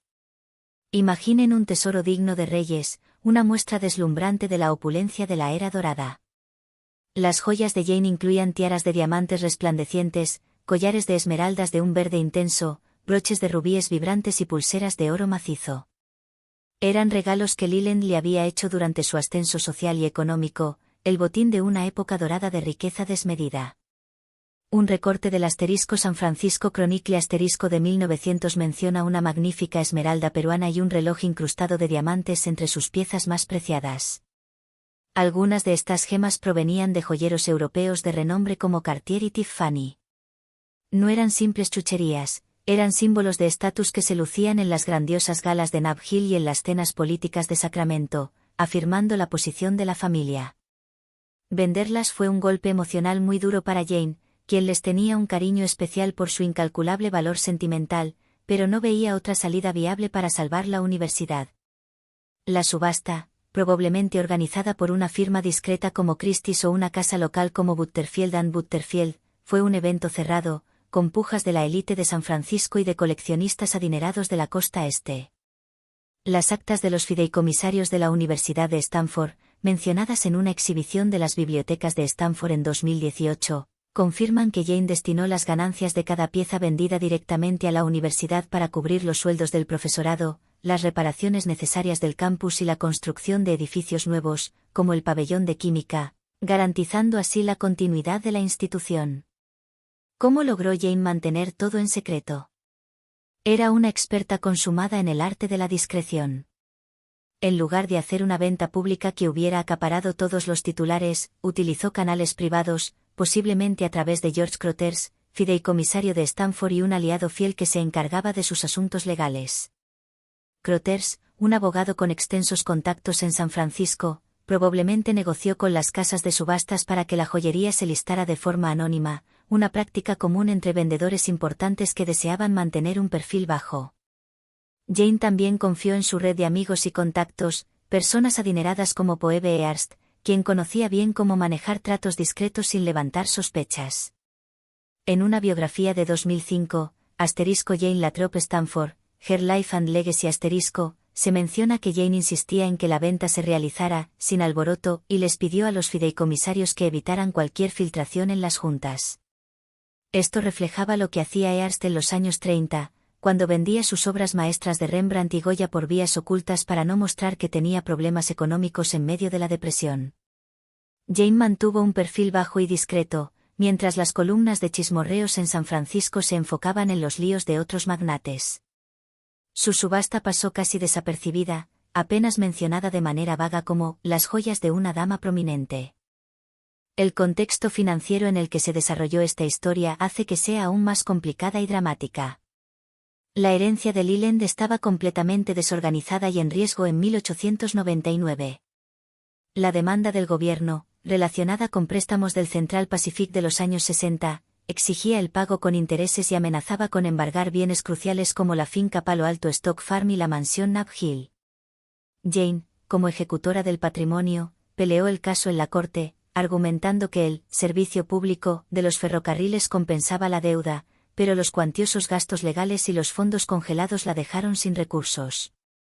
La universidad, que contaba con 500 estudiantes y un profesorado en crecimiento, necesitaba $100,000 al año, una suma que hoy equivaldría a más de $3 millones, solo para funcionar. Jane ya había vendido acciones y tierras, pero no fue suficiente. Las joyas, su último activo líquido y más valioso, eran su carta bajo la manga, su última esperanza. Un artículo del Palo Alto Weekly de 2019 estima que la venta por $500,000 cubrió casi 5 años de gastos operativos de la universidad, ganando un tiempo crucial hasta que la demanda se resolvió en 1901, cuando la Corte Suprema finalmente falló a favor de Jane. Sin esas joyas, la Universidad de Stanford podría haber cerrado sus puertas para siempre, borrando su papel fundamental en el futuro auge de Silicon Valley. Vamos a enfocarnos en el profundo sacrificio de Jane.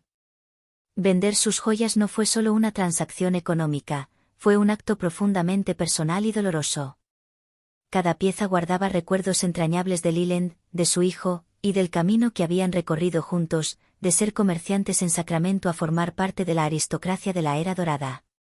Una carta de 1904 archivada en Stanford muestra la angustia de Jane, quien se refería a la venta como «una herida en mi corazón, pero un deber con mi hijo».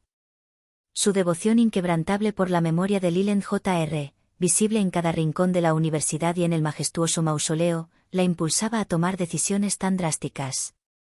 Esto no era vanidad, Jane vivía de manera austera, utilizando vestidos simples mientras destinaba millones de dólares a la escuela. Su secreto no solo protegía su imagen pública, sino también la moral y la estabilidad de la universidad. Los profesores, ya nerviosos por los sueldos impagados, podrían haberse marchado en masa si hubieran sentido que todo se venía abajo. Los estudiantes, atraídos por el prestigio de Stanford, podrían haber desertado. El encubrimiento de Jane, al igual que su lucha contra los acreedores, era una jugada de ajedrez a todo o nada para mantener vivo el sueño de la universidad. Para explicarlo mejor, comparemos la maniobra de Jane con otros encubrimientos financieros de la época. La crisis de deudas de Georgiana Cavendish en los años 1780 la obligó a vender reliquias familiares en secreto, protegiendo así la finca de su familia, Chatsworth, de la ruina económica. Andrew Mellon, secretario del Tesoro en los años 1920, supuestamente escondió su fortuna en fideicomisos offshore un escándalo que se rumoraba en Washington pero que nunca se comprobó, según un artículo de Forbes de 2017.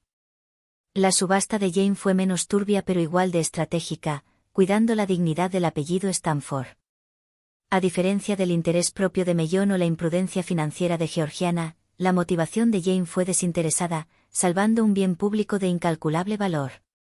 Sin embargo, encajaba perfectamente con el manual de la era dorada. Los magnates, desde Hearst hasta Rockefeller, ocultaban sus movimientos financieros para mantener el poder y el control de la narrativa.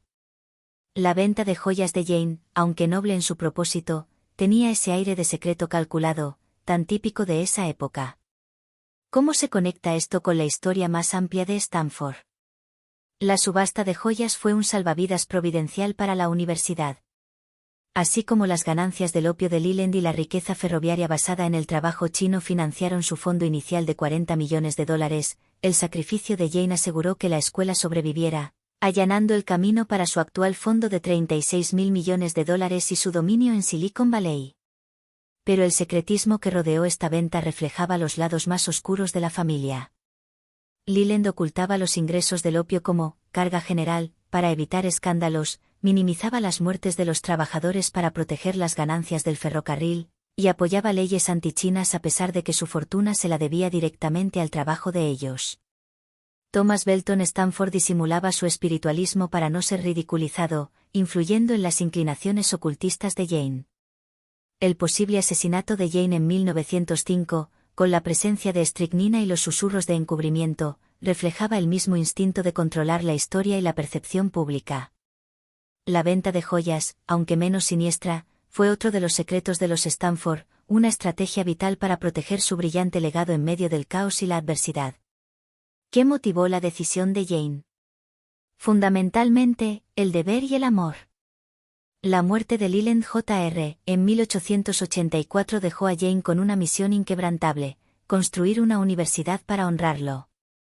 Las demandas de la década de 1890 amenazaban esa visión, y Jane veía las joyas como prescindibles en comparación con el sueño de su hijo. Su secreto no solo era por orgullo, sino que protegía el futuro de la universidad.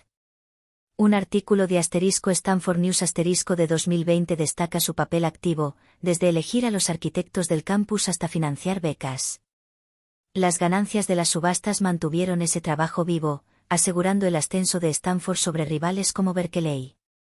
Pero la venta pasó factura. La salud de Jane, ya de por sí frágil, empeoró con el estrés, preparando el terreno para su muerte en 1905 en Honolulu, posiblemente a manos de un asesino. *** La hipocresía antichina de Leland Stanford ***.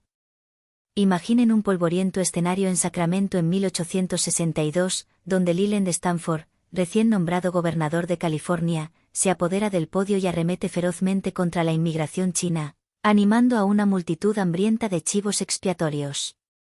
Sus palabras, cargadas de prejuicio, pintan a los chinos como una amenaza existencial para los trabajadores americanos, un peligro inminente para el futuro del Estado.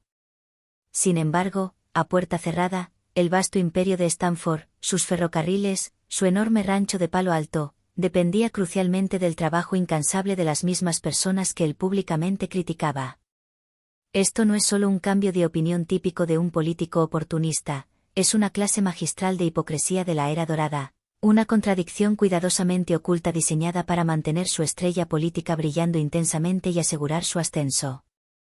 Esta historia encaja perfectamente en la saga de Stanford que hemos estado desentrañando, revelando las complejidades de su legado.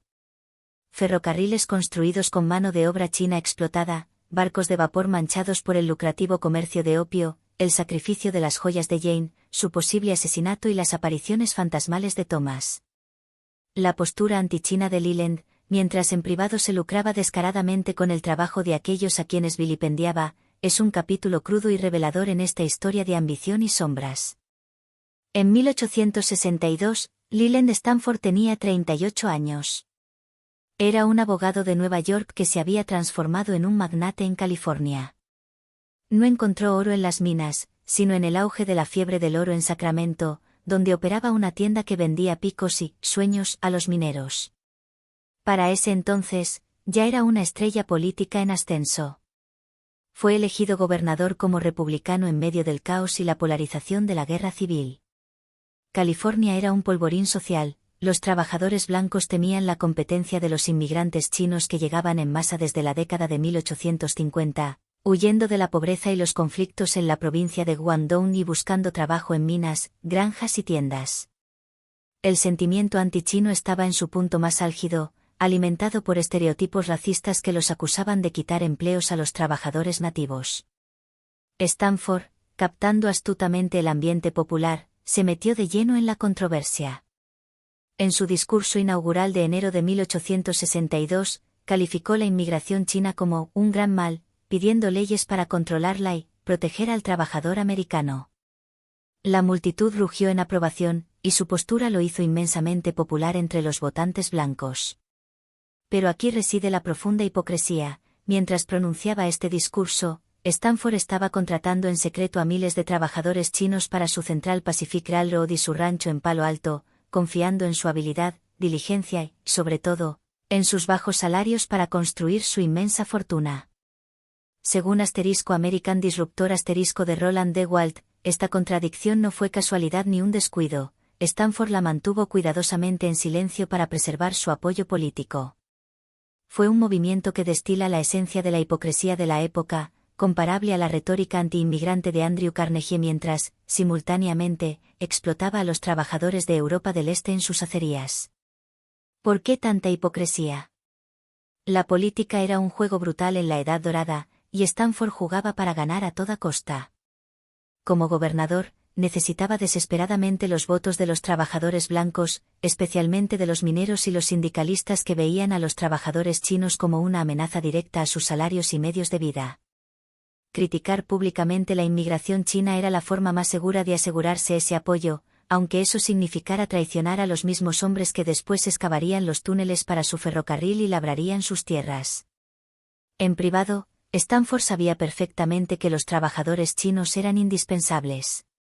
Para 1864, su Central Pacific estaba perdiendo a los trabajadores blancos, quienes abandonaban el duro y peligroso trabajo en la Sierra Nevada en busca de mejores sueldos en otros lugares. Los trabajadores chinos, conocidos por su disciplina y disposición a trabajar por menos, eran la solución perfecta.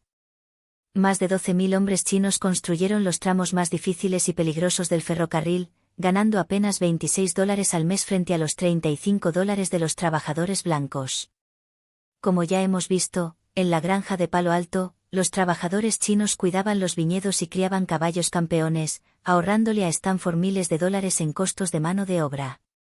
Un documental de PBS de 2019, de Chinese and the Iron Road menciona que el capataz de Stanford alababa en privado la eficiencia de los chinos, pero nunca reconoció públicamente su papel vital, manteniendo su postura anti-China bien clara para no perder el apoyo de su base política. ¿Cómo hizo Stanford para manejar esta doble cara pública y privada? Con una cara de póker impasible y mensajes políticos cuidadosamente calculados. Sus discursos de campaña de 1862, que se encuentran en los archivos estatales de California, criticaban duramente a los chinos y prometían impuestos y restricciones para limitar la inmigración. Incluso firmó leyes discriminatorias como la Ley Anti-Coalie de 1862, que imponía multas a los trabajadores chinos, reforzando su imagen pública como su enemigo. Pero en privado, las nóminas del ferrocarril de Stanford, de las que apenas quedan algunos registros parciales en la biblioteca Huntington, muestran miles de nombres chinos que recibían menos paga por el mismo trabajo peligroso. Sus libros de cuentas de la granja, mencionados en una exhibición de la Universidad de Stanford en 2020, revelan a trabajadores chinos como Wong Qi cuidando su bodega, ganando solo una fracción de lo que cobraban los trabajadores blancos. Stanford se mantenía callado sobre esos contratos a propósito. Dejaba que sus socios, como Charles Cracker, se encargaran de alabar públicamente al trabajo chino, mientras él guardaba silencio para evitar que lo acusaran de cambiar de opinión, de inconsistencia política. Esto fue el típico modus operandi de la Edad Dorada, como el discurso público de John D. Rockefeller sobre romper monopolios, mientras en secreto manipulaba los mercados del petróleo, o el chantaje político de la familia Cabot para ocultar sus ganancias del tráfico de opio. El costo humano de esta hipocresía es desgarrador. Los trabajadores chinos no solo enfrentaron sueldos bajos, sino también un racismo brutal y una violencia explícita. En Sacramento, pandillas atacaron los barrios chinos, quemando casas y tiendas. Stanford, en su discurso de 1862, los describía como degradados e inferiores. Avivaba esas llamas del odio, a pesar de que se beneficiaba directamente de su sudor y esfuerzo. En el ferrocarril, cientos de trabajadores chinos murieron debido a explosiones de dinamita, avalanchas y enfermedades. Mientras Stanford minimizaba su sufrimiento para proteger sus ganancias, como ya vimos en la finca de Palo Alto, ellos trabajaban duro en los viñedos y los establos, invisibles en las publicidades de Stanford sobre sus caballos campeones. Un artículo de *Smithsonian de 2018 cuenta sobre el diario de un trabajador que logró enviar a un misionero, donde describía las largas jornadas y los insultos y abusos de los capataces. Pero no había salida para ellos, porque figuras poderosas como Stanford apoyaban leyes que les quitaban los derechos fundamentales a los chinos. La hipocresía de Stanford no era solo personal, alimentaba un sistema que explotaba y borraba sistemáticamente a esos trabajadores, todo mientras él se presentaba públicamente como su adversario. California en la década de 1860 era un campo de batalla tanto para el trabajo como para las cuestiones raciales. La guerra civil estaba en pleno apogeo, y los republicanos, como Stanford, necesitaban unir a los votantes blancos mientras apoyaban a la Unión. El sentimiento antichino era una forma barata y efectiva de unificar a la gente, sin importar la clase social. En su discurso inaugural, citado en el Sacramento Union de 1862, Stanford advertía que la inmigración china iba a bajar los salarios y corromper las costumbres, apelando a los miedos generalizados sobre el declive económico y cultural. Pero como hombre de negocios astuto, Stanford veía más allá de la retórica. El Central Pacific, financiado con bonos del gobierno y generosas concesiones de tierras, estaba en una carrera frenética contra el Union Pacific, con millones de dólares en juego. Los trabajadores chinos eran su ventaja competitiva, más baratos, más rápidos y menos propensos a hacer huelga. Un artículo del New York Times de 2017 señala que las cartas privadas de Stanford a Cracker recomendaban contratar a más chinos, calificándolos de confiables, un contraste total con su veneno público. Esta doble moral le aseguró la gobernación y ganancias en los ferrocarriles, pero a un costo moral inmenso que se reflejó luego en su apoyo a la Ley de Exclusión China de 1882, que prohibió la inmigración china a pesar de su papel fundamental en la construcción de su imperio. Para entenderlo mejor, comparemos la hipocresía de Stanford con la de sus colegas contemporáneos. Andrew Carnegie, el magnate del acero, predicaba a favor del trabajo americano, mientras contrataba a inmigrantes húngaros y polacos con sueldos de hambre, y rompía huelgas con la brutalidad de los matones de Pinkerton. John D. Rockefeller se hacía pasar por un reformista mientras aplastaba a la competencia con rebajas secretas en los ferrocarriles, manipulando los mercados a su antojo. Los Cabot, la élite de Boston, apoyaban a políticos anti-inmigrantes mientras obtenían ganancias del lucrativo mercado de opio chino. La traición de Stanford fue más sutil en su ejecución, pero no menos cínica. Públicamente demonizaba a los chinos, mientras en privado se aprovechaba sin escrúpulos de ellos. A diferencia de los choques violentos de Cargill con los trabajadores, el arma principal de Stanford era la retórica, avivando prejuicios para ganar votos mientras ocultaba su total dependencia de la mano de obra china. Un informe de NPR de 2021 sobre la ley de exclusión china relaciona directamente la postura de Stanford en 1862 con la eventual aprobación de la ley, señalando que su voto en el Senado a favor de la prohibición consolidó su legado antichino, aunque sus propios registros en la agricultura y el ferrocarril contaban una historia diametralmente opuesta. ¿Cómo se justificó Stanford a sí mismo estas flagrantes contradicciones? Probablemente con la lógica torcida y conveniente de la época. Para él, los negocios eran negocios, y la política era un simple espectáculo para las masas. Los trabajadores chinos eran meras herramientas, esenciales para sus proyectos, pero desechables una vez que su utilidad cesaba. Como decía un memorándum del Central Pacific de 1867, el racismo de la época facilitaba esta visión. Stanford, como muchos de su clase, veía a los chinos como otros, no merecedores de un trato igualitario ni de derechos. Su postura pública no era un reflejo de odio personal, sino una estrategia fría y calculada para congraciarse con los votantes y maximizar las ganancias de sus empresas. Una biografía de 2005, Leland Stanford, Railroad Tycoon sugiere que él veía su mandato como gobernador más como una forma de impulsar su ferrocarril que como una cruzada moral.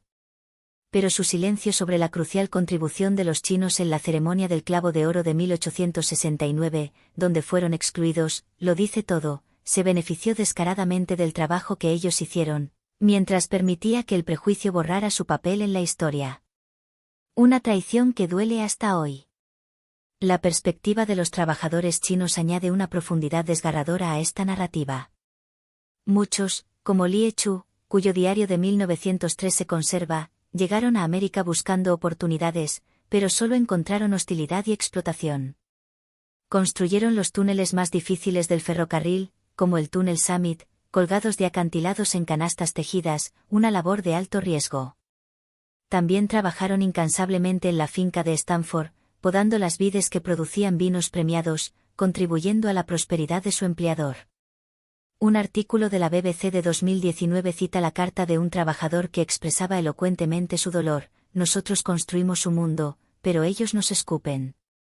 Su valiente huelga de 1867 por un salario igual fue aplastada con tácticas de hambre, pero eso demostró su rebeldía y resistencia. Sin embargo, la postura pública de Stanford, respaldada por leyes discriminatorias como la Ley Anticolie de 1862, los dejó sin ningún poder de negociación. A pesar de todo, su resistencia y resiliencia construyeron comunidades vibrantes en el Chinatown de San Francisco. Pero la retórica incendiaria de Stanford contribuyó a provocar violencia, como los disturbios antichinos de 1877, según un artículo del San Francisco Chronicle de 2020. Esta hipocresía forma parte de los aspectos más oscuros y vergonzosos de la historia de Stanford. Las ganancias del Central Pacific, fundamentalmente basadas en el trabajo explotado de los chinos, financiaron una parte sustancial del fondo de $40 millones de la Universidad de Stanford, al igual que los ingresos provenientes del lucrativo tráfico de opio. La subasta secreta de joyas de Jane en 1899, vendida en silencio para salvar la escuela, reflejaba la dependencia oculta de Leland en trabajadores chinos. El espiritualismo de Thomas, oculto para evitar burlas, era como la máscara política de Leland, una fachada. El misterio del supuesto asesinato de Jane en 1905, con su estricto toque de queda y el encubrimiento posterior, sugería enemigos nacidos del control de la familia, quizás incluso ligados a la tensión laboral que avivaba la retórica de Stanford. Los arcos de arenisca de la universidad, el mausoleo y el arboreto, símbolos del prestigio de la «vieja plata», se apoyan en estas contradicciones y en la sangre de los explotados. Desde los trabajadores explotados hasta el engaño público, el impacto de estas acciones sigue presente.